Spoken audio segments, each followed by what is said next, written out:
بصوا يا حبايب قلبي، زي ما انتم شايفين كده معانا العيش البلدي. العيش ده يا جماعه عملناه بطريقه سهله وبسيطه خالص.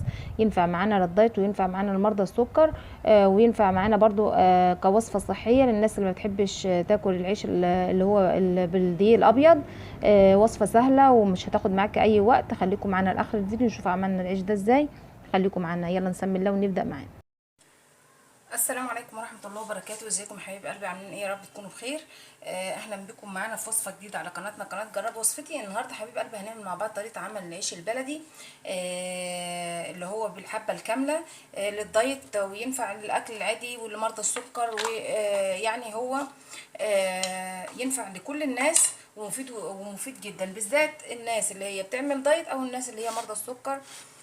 فهو غذاء صحي جدا يا جماعه. وهنبدا كده مع بعض نسمي الله ونشوف هنعمل ايه.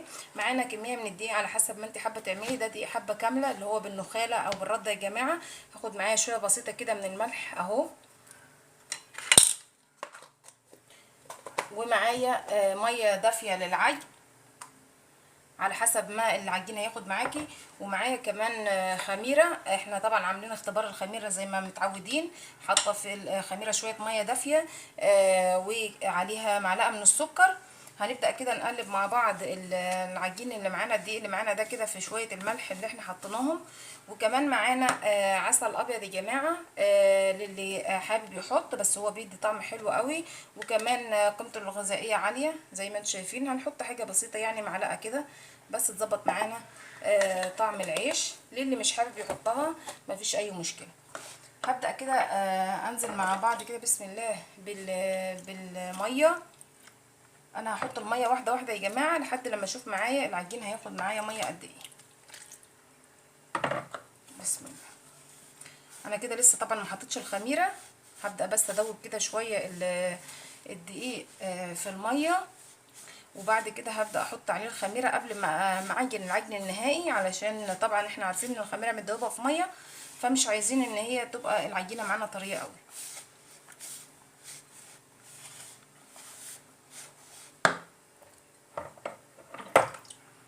طريقته ان شاء الله سهله يا جماعه، مش هتاخد منك وقت، وفي اي وقت تقدري تعمليها. لو ما عندكيش عيش، لو انت حابه تعملي دايت ومش حابه تاكلي من العيش الابيض، طبعا احنا عارفين ان دي الحبه الكامله ده يا جماعه سعراته الحراريه قليله، وفي نفس الوقت مفيد جدا.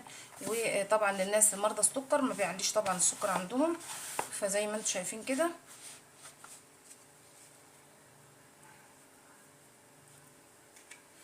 هبدا اجيب بقى معايا الخميره واحطها عليها. هنبدا كده حبايب قلبي نحط الخميره معانا كده على العجين اللي معانا اهو.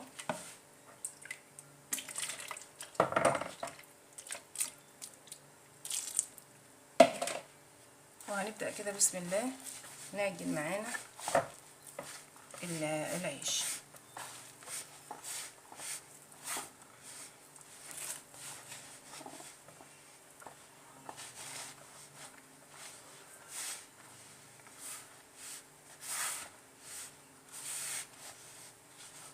هكمل كده ازود معايا ميه، وبعد كده هنشوف هنعمل ايه، وهوريكم شكل العجين النهائي. بصوا يا حبايب قلبي، ادي العجين معانا اهو بعد ما احنا عجناه زي ما انتم شايفين طري اهو، بس ما بيلزقش. هغطي بقى معايا العجينه دي وهسيبها لما تخمر كويس، وبعد كده هنشوف هنعمل ايه. بصوا يا حبايب قلبي كده معانا العجين بتاع العيش اهو بعد ما خمر. زي ما انتم شايفين. معايا هنا صينيه هي عليها شويه من الدقيق، من نفس الدقيق اللي انا بخبز عليه، اللي انا خابزه بيه. ممكن تخبزي على رده على حسب ما انت حابه اهو. وهبدا ان انا معايا برضو طبق فيه شويه من الدقيق، هبل ايدي كده بالراحه اهو، وهبدا اقطع بسم الله على حسب الحجم اللي انت حباه اهو.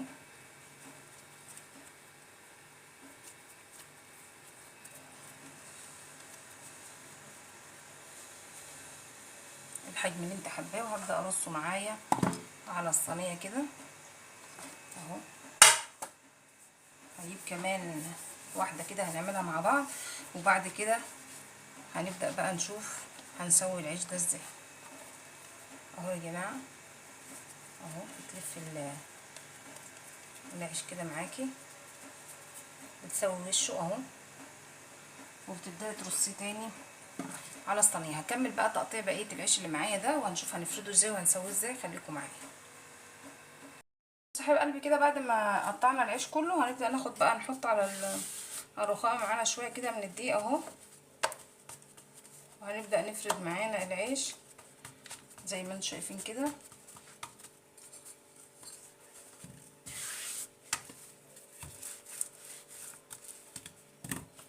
معاكي بنشابه بمردنه باي حاجه معاكي، ما معاكيش ده او ده اعملي زي ما انا عامله كده. دي اسطوانه كانت عليها ورق ألمونيوم ولفيت عليها استرتش رول وبفرد بيها عادي مفيش اي مشكله.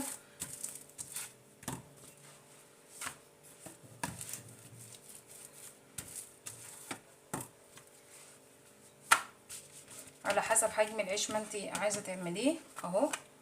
فردت العيش هبدا احطه معايا على صينيه فيها دقيق عليها دقيق، وهسيبها بقى شويه كده لما ترتاح على بال ما اخلص العيش كله، وبعدين هنبدا نسويه.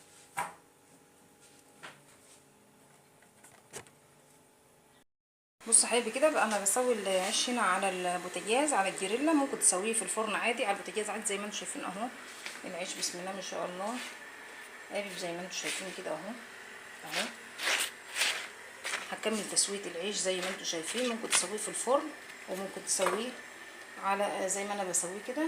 الاسهل ليكي اعمليه اهو زي ما انتم شايفين. انا سبته طبعا بعد ما بططته وفردته كده سبته يرتاح شويه، وبعد كده ببدا اسوي فيه زي ما انتم شايفين. هخلص بقيه العيش كله وهوريكم شكله عامل ازاي. حبايب قلبي معانا العيش اهو، العيش البلدي اللي احنا خبزناه على البوتاجاز اهو على الجريل زي ما انتم شايفين طري وشكله حلو وفي منتهى الجمال وسهل معانا. تقدري تعمليه من غير فرن زي ما انت حابه اهو. العيش معانا. بتمنى وصفه العيش النهارده تكون عجبتكم، ولو عجبكم الفيديو ما تنسونوش باللايك والشير والسبسكرايب وتفعلوا زر الجرس عشان يوصلكم كل جديد. وبشكركم والسلام عليكم ورحمه الله وبركاته.